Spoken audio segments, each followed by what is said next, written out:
so we're like, oh my God, do you reckon we could get Penny Power? Do you reckon? And we get on the phone to her, and she is so amazingly grounded, and she's like, oh my God, you want me? We're like,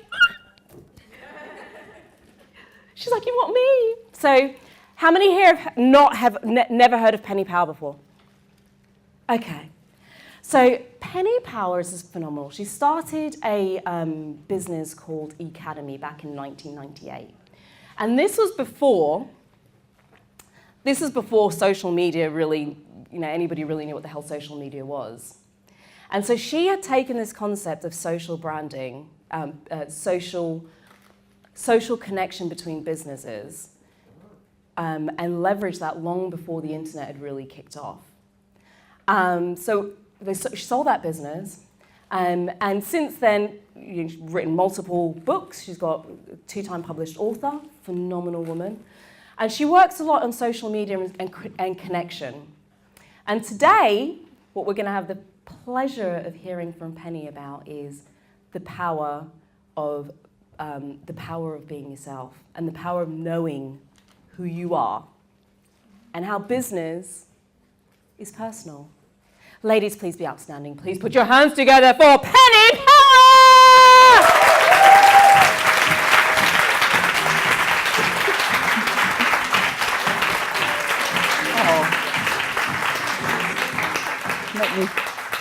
That made me cry.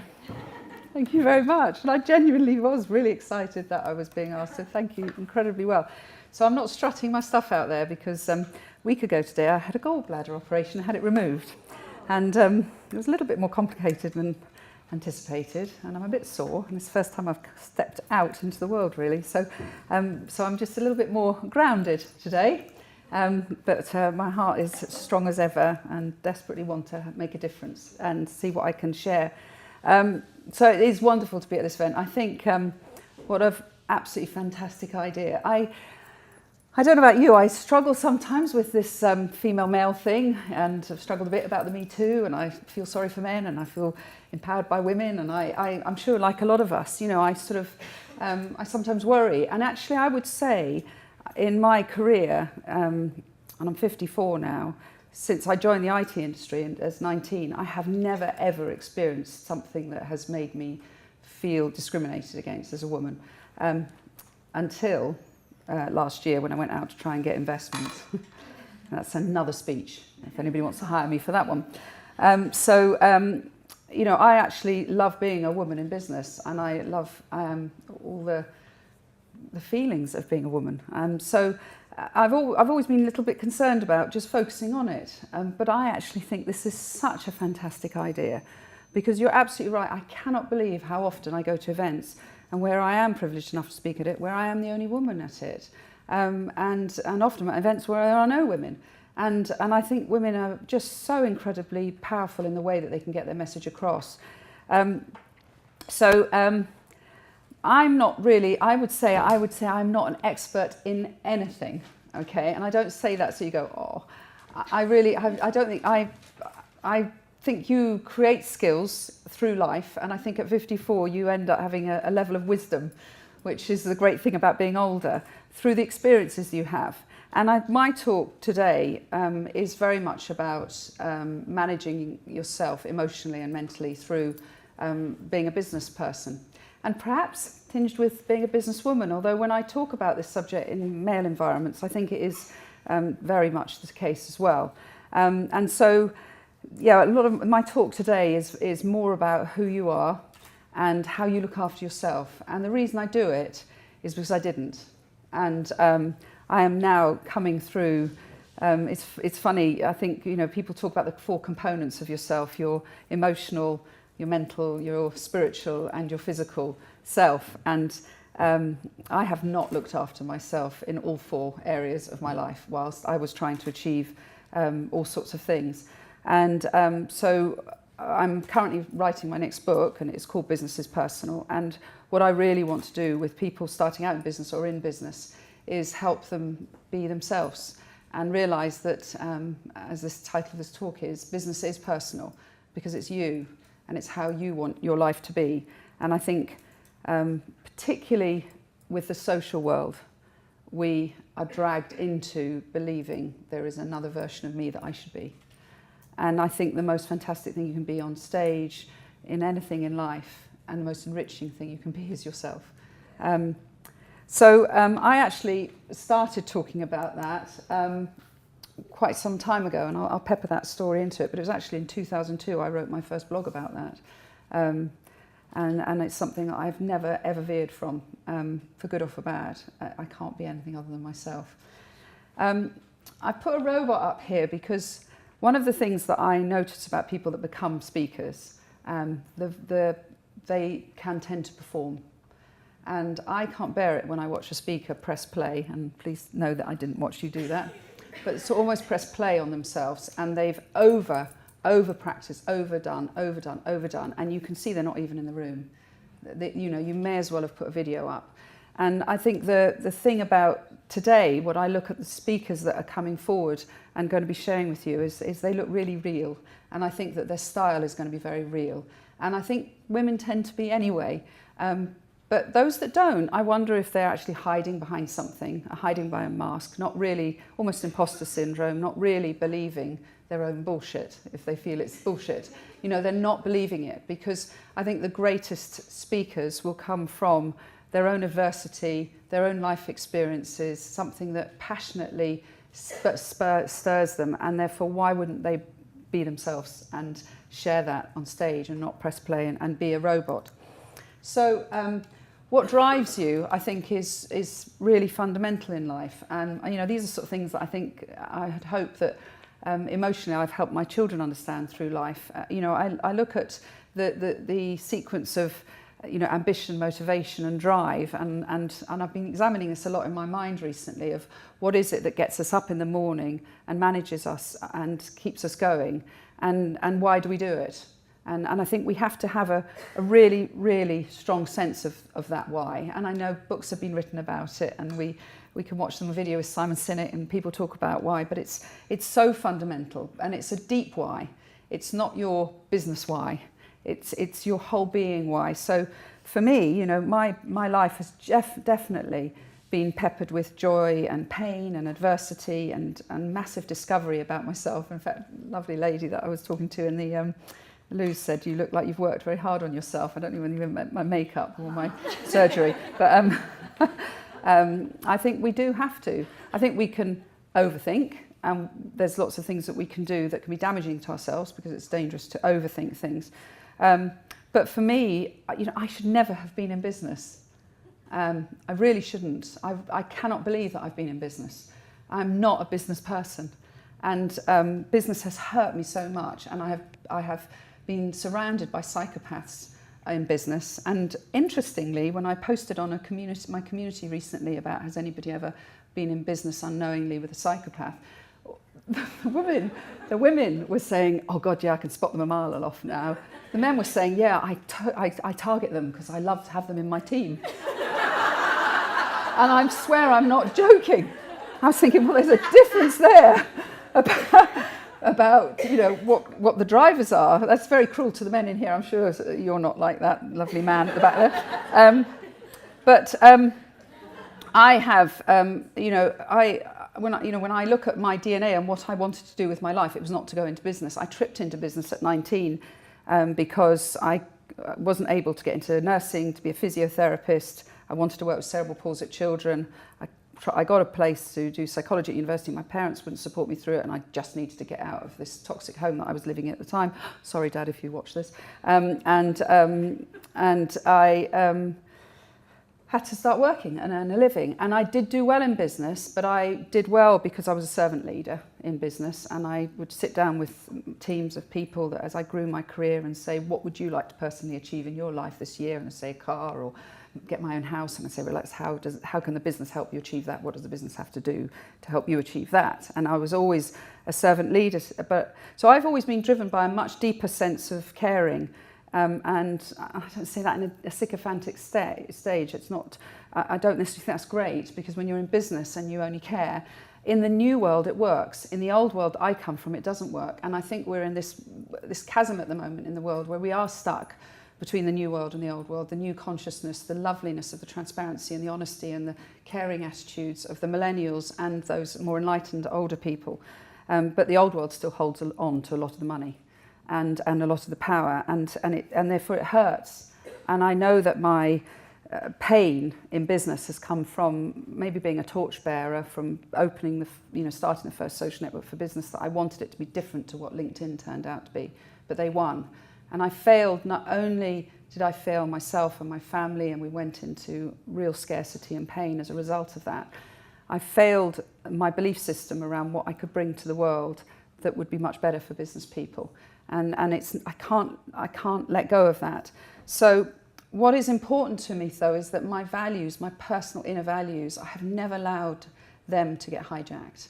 I've just never allowed anybody to try and turn me into somebody that I don't want to be. I've always been able to lie next to myself on a pillow and be comfortable with who I am, even despite the financial pain that I may have inflicted on myself and the loss of Academy and the members that absolutely loved it and have felt homeless, a lot of them write to me, ever since it closed in 2012.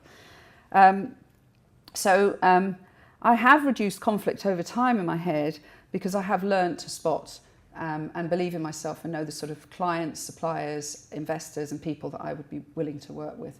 And that takes a lot of self-confidence, but it also takes a mindset of taking yourself out of scarcity in order to do that. So you probably gather that my talk is emotional more than skills based, because as I said, I can't bring forward the skills that a lot of these amazing speakers will do. What I can bring forward is my experience, and that's gained from some joys, but mostly from pain. So a little bit about me. So this is the sort of me that people see, and sometimes when I speak, and I've been introduced on stage and the OBE up there and everything, I actually have asked people, how many of you actually hate me? Because there is this, sometimes when you're going through pain or you're struggling with your own self, to see someone that has this appearance of, oh, she speaks so well and she goes to number 10 and she's got her OBE. And it's a brand that sits in your face and sets an expectation about people. But really, this is me.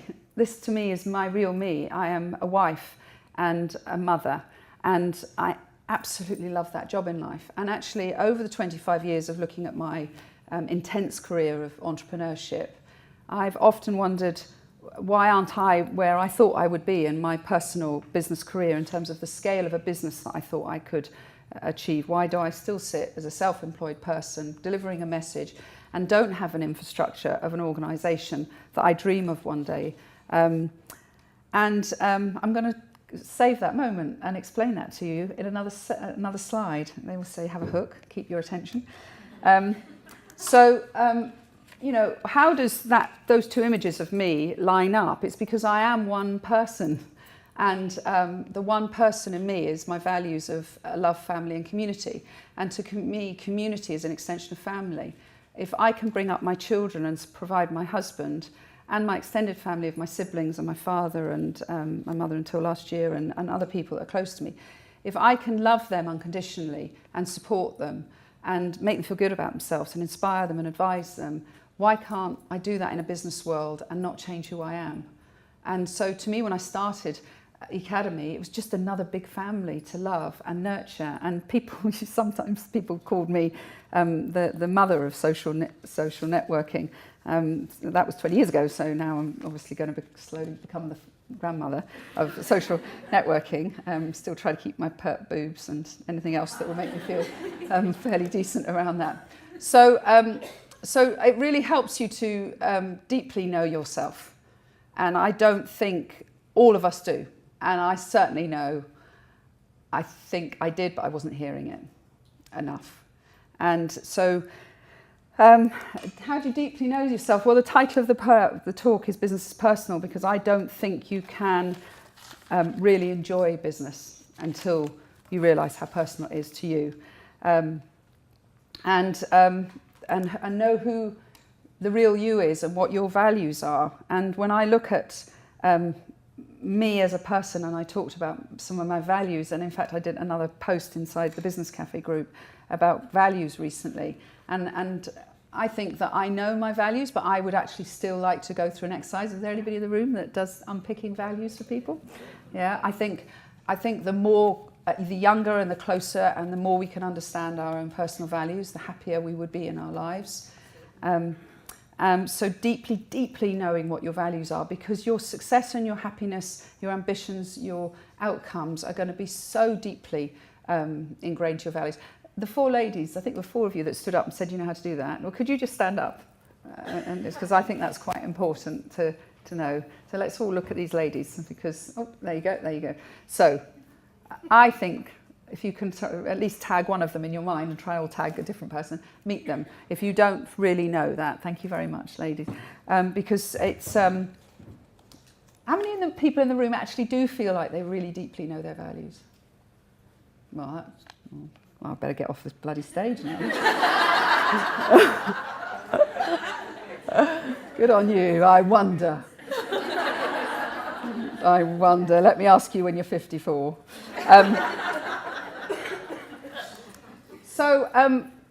Business is personal is because we are made up of a cocktail that is like our DNA. It's so unique to us, how we are. Our experiences, our adversities, our values, our thoughts, our family backgrounds, the pain, well, I said the adversities, the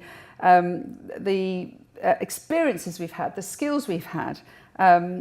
Even as somebody was telling me the other day, recently, when I had some Reiki, and she was telling me, you know, the day you're born, Penny, is so important to you, and so it started talking to me about that, and I found that quite interesting. You know, everything about you is so unique, and therefore, why would we ever try to emulate anyone else, or be anyone else, or fear who we are? Because that incredible cocktail, that beautiful tequila that you are, or pina colada in my case, is just it's just what the world wants. And yet when we suddenly put this layer of business around us, there's all sorts of insecurities and emotions that confront us. And I think from talking to a lot of women over my life, having a daughter, having read a lot, I do think that, and also the issue of going through investment, I think we really deeply don't think we're good enough deep down, and many times we are made to feel that way. The last 2 years, as I said, of meeting investors, which has caused me to need to take 7 months out of the world a bit, and I think interestingly, talking to this Reiki lady, it caused me to have my gallbladder illness, which is very connected apparently, fascinating to know. Is because my voice wasn't being heard, is because I wasn't being respected, and is because I was talking to some real arseholes in the world. And I don't know what can happen, and if there's anybody that can take a sound clip of this in the investment world to support women to achieve what they can do and bring the beautiful businesses to the world that they can do, it's something seriously needs to change. Because I hate to say it, but even in the women-led investor communities, there is too much of the old world testosterone attitudes. And I don't know how many fights to fight in my life, but you know, part of me thinks put aside all my other dreams and sort out this major issue. And but let me get a bit stronger before I do that. So your ambition is so personal to you. And you know, I've been trying to define my ambition, and I actually don't think, I met a lady yesterday who said I've never been ambitious, but she's incredibly successful.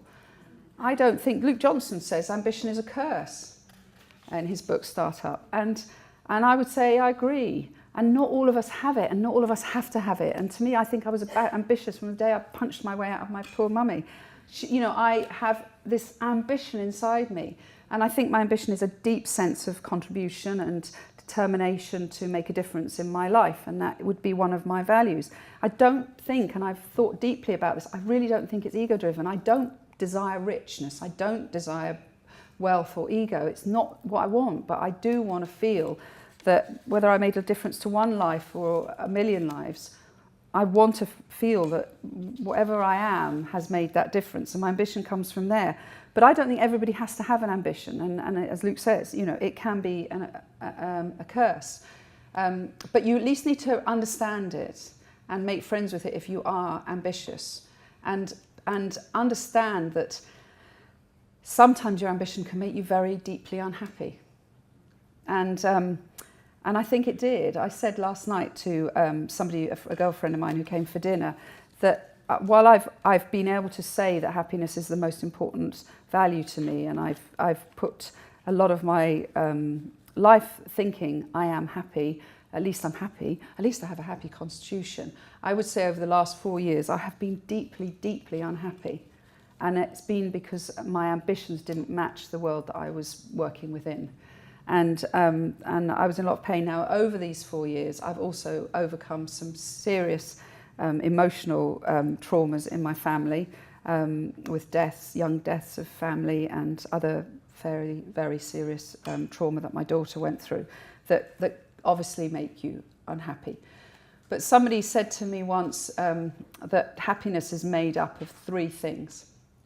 It's made up of, if it's 100%, 50% is your constitution, and I think deeply I am a happy person. I have a happy constitution. I do wake up happy in the morning. Just some of the days have left me dazed in my life. But I do wake up happy. That's my constitution.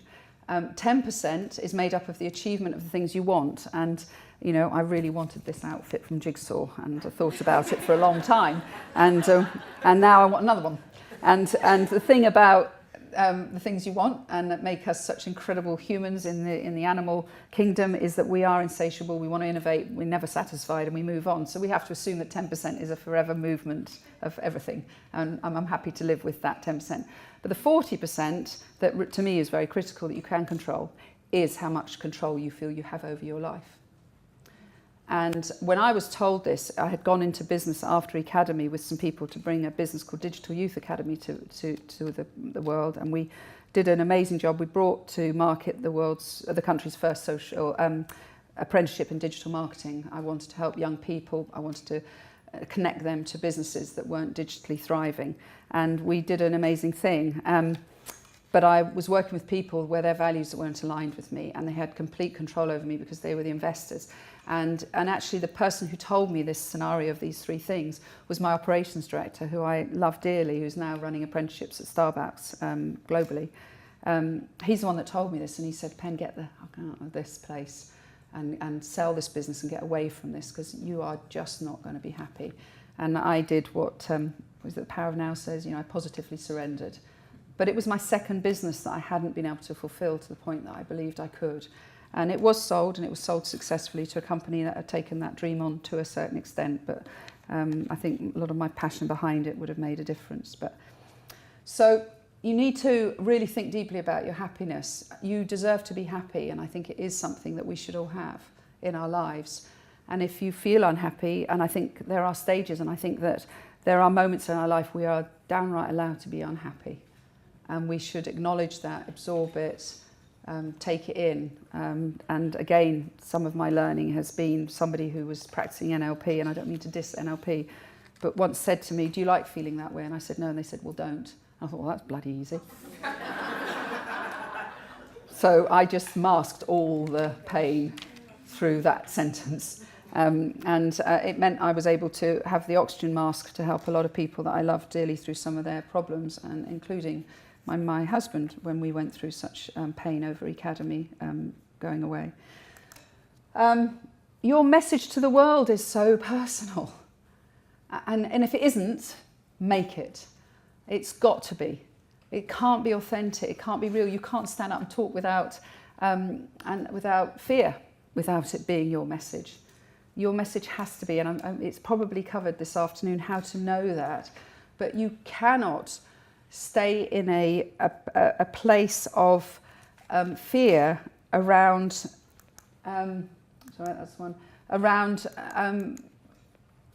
sharing your true message. And my sort of epiphany on that was in 2002, when I was shocked by the 4 years of Academy and when the stratosphere it put me on, because it wasn't my dream. wasn't to grow some global business at the time. I thought I was starting a little mum and pop idea of social networking online, although it didn't exist, and then it got huge and it took over. But my message really got defined when I wrote a blog in 2002 called Emotional Wealth Leads to Financial Wealth. And at the time, which is why LinkedIn was so successful, there was so much testosterone-driven business mindsets that I got massively dissed on that blog. About emotion is not important, and you don't have to like who you work with, and etc. etc. And I remember somebody saying to me, which is why I call this title of this speech Business Personal. It's not personal. When I was trying to do a business transaction, I basically said, what is more personal than how I get up in the morning, feed my children and live my life? And it is personal. So your message, it's your personal message. And one of the things I learned when BT were the first people to hire me as a speaker in 2002, and I couldn't believe that. I was never had the aspiration to be a speaker. And they asked me to talk about that in front of a lot of very strong corporate women. I was so shocked that they wanted to hear that message.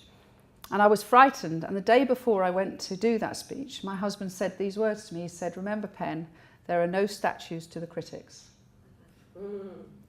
And it was so powerful to me that there aren't. The people who have the statues, not that I want a statue, but the people who have the statues, the people we remember, are the ones that were bold enough with their message and not scared to deliver it.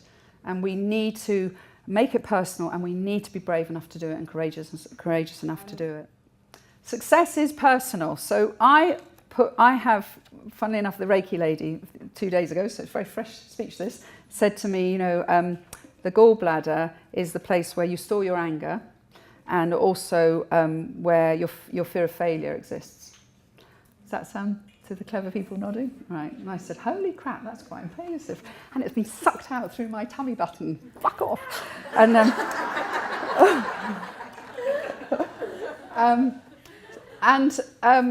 the thing is that fear of failure, I think, has dominated me because I have failed in 2 businesses. And when I look at aligning my values, I think, well, actually, what are my values? If my values are family and love, and 25 years on, I have built the most beautiful family who are strong and successful, what would I have had to sacrifice in order to have not achieved the actual core values that I have? Because there was no way I could have built a global business and fought the fort that was needed to keep Academy going without sacrificing my values. And this is where we need to define what success means to us. And now I can truly say at 54, with 3 children who are 26, 24 and 21, I'm out here now. This is going to be the best business I've ever built, because success to me now doesn't have to be totally focused on my family. I've done a really good job and they're there. And as somebody told me, Pen, you've gone from being a manager when they live at home with you, you're now a consultant and they'll contact you when you need advice. I thought, yeah, okay, I can deal with that. And they want me to be the person I want to be. And so we don't have to rush at it. We really don't. We can assume that life is going to be long. And so success can adapt. You can adapt what success means to you. I think that's what I'm wanting to say. What motivates you? Motivation is something that I think is so personal because it's literally by the day. I'm motivated to floss my teeth so I don't lose them. Motivation comes from small things to me, which takes me on to the fact that drive is personal. So I always thought that I had to get up every morning, get into metaphorically, the fastest sports car, put my foot flat down on the accelerator with the best engine oil and just go every day. That's what I have treated my life like. And I never considered that actually I only need to be like that occasionally, maybe 2 or 3 days of my week.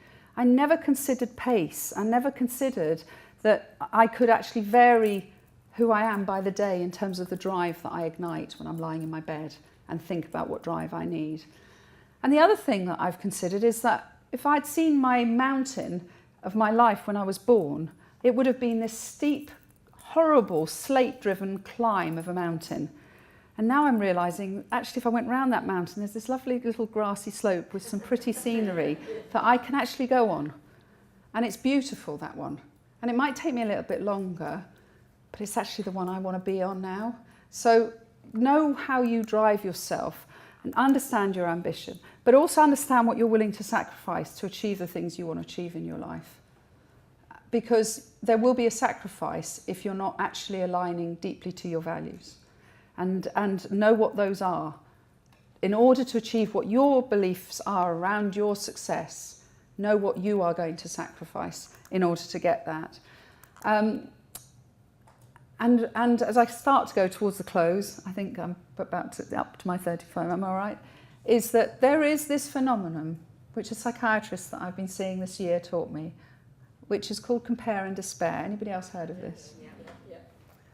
And it is the evil of the online world. And considering 20 years ago, in 1998, I evangelized the online world. It's painful to say it, but we can't help but go online and compare and say, oh God, why didn't I apply for those awards? Why aren't I speaking at that event? Why don't I look that good? Why don't I have a family like Penny has? None of us know what goes on behind people. You're looking at the one direct dimension of somebody online against the 360-degree view of yourself.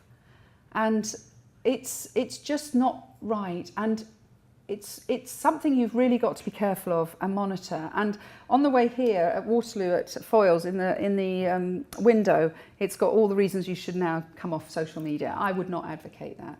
What I would advocate is to really understand how to use it, but not only how to use it for you, understand how to use it for the people that are seeing you. Don't make them feel shit about themselves. That's the cruel thing of being in a community. So my big message is that if you can connect deeply with yourself and trust in yourself and understand yourself, and you'll then connect better with others. And I want to finish with this story, and some of you may have already heard me tell this story before, but every time I say it or reread it, it really resonates with me. And I think in a community like this that you're both creating here and have done online, which I hope that on Facebook it continues and we continue to support one another and love each other in it, is this story, and you can Google it for the accuracy of it. But it's about, and it's a true story, about Captain Plum. And Captain Plum was a fighter jet pilot in the Vietnamese War.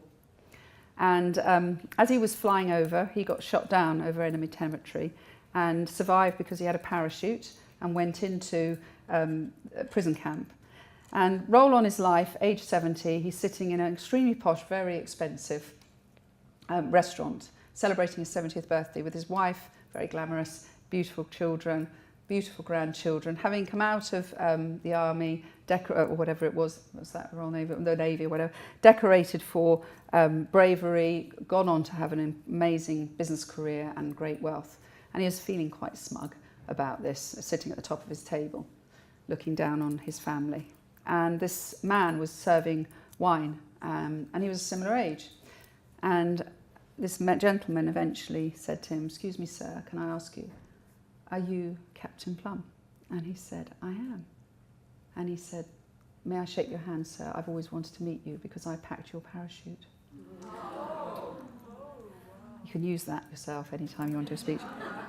It's a beautiful picture of life, in that every day people are packing your parachute, and when you deeply connect, they will pack it for you. Today, we're all packing each other's parachutes. Community, to me, is so fundamental in business for us to be packing other people's parachutes as well as noting the people that are packing ours.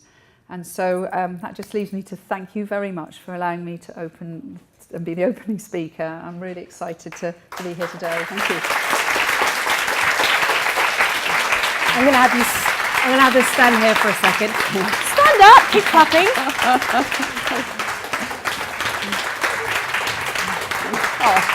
Very lovely. So, Penny's not able to stay with us for the whole day because she did actually rearrange her day just to be here with us today. So as a result, I'm going to have to do this earlier than I normally would. Thank you so much for coming in. My favourite. Yes! We kind of figured women we like chocolate. For coming here and gracing us with your it was presence and wonderful. sharing. I loved it. Such an Loved amazing it. story. Thank you. Thank you very much, everyone. Thank you.